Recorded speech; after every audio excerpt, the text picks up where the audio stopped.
Here we go, y'all.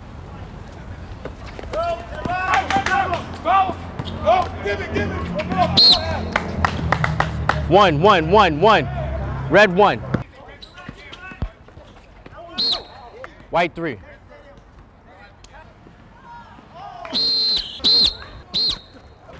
White!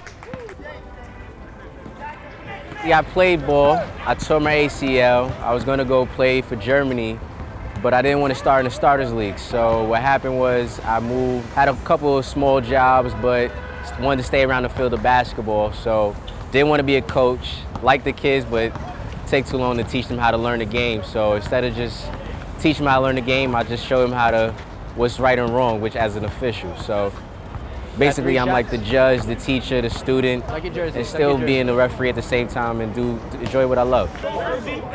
Red 1, hold. Grabbed by the jersey. He grabbed my jersey. Guys, you gotta relax, all right? That's the last time I'm gonna let you know that. You would like to enjoy the game as a fan, but you have to stay in tune because guys is smart, guys are getting faster.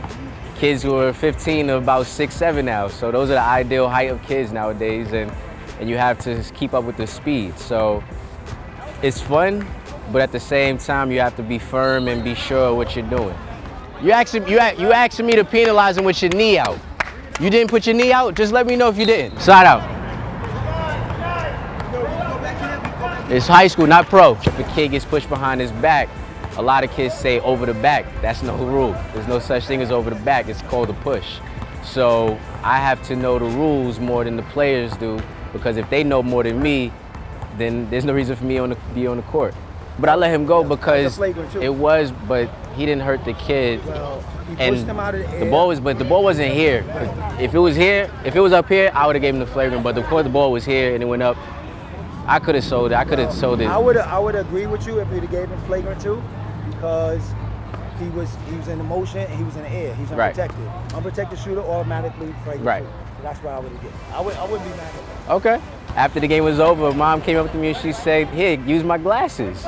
So I laughed because at the end of the day, I call it therapy for people. It's therapy. You know, parents think their kids are the next LeBron or Chris Paul, and the kids believe it, and they dream that they're going to be the next player. So my job is to make sure they do the game, they play the game the right way, because it's not about me at the end of the day, it's about the kids.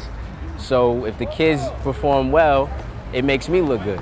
I was going to say, don't let the coach, tell the coach if you're over here, don't count down, because he tried. Oh, yeah, I was going to tell him that. Because I felt, even though he counted down, the kid shot the ball, it could have been, it's called pregame. So it prepares us to not be shocked on what's going to happen. So we're more prepared knowing if the kid is, or men's, girls, doesn't matter. If the kid is, we know if like the kid is 6'7" and he's the biggest kid on the court, he might get a little leeway, meaning some guys might be a little physical on him and he can just play through it. Or another kid might be a little clumsy. We got to be mindful that he might do a lot of walking. So we go through the pregame ritual every game, doesn't matter what game it is. You just got to make sure we're on point, because if we're not cohesive, we're not on the same point, it looks pretty bad. Because at the end of the day, we kind of control the game more than anything. We can make the game a nice, smooth game, or we can make the game look a little ugly. So we have to stay in sync, pretty much. I'll be mindful, you might get a steal, who knows? You can run, all right? You can run. You can't like it, you gotta love it. Because if you like it, the game will consume you, meaning it's more mental fatigue than a body fatigue. So you could do at least recreational ball, you could do 3 games in a row, and each game is a new game. So you could have a quick game, and then the last game could be a tough game, so you have to be more prepared on each game, each play, because we don't get subs. Players get subs, we don't get subs. So we have to be sharp, we have to be mindful, we have to be fresh. Here we go.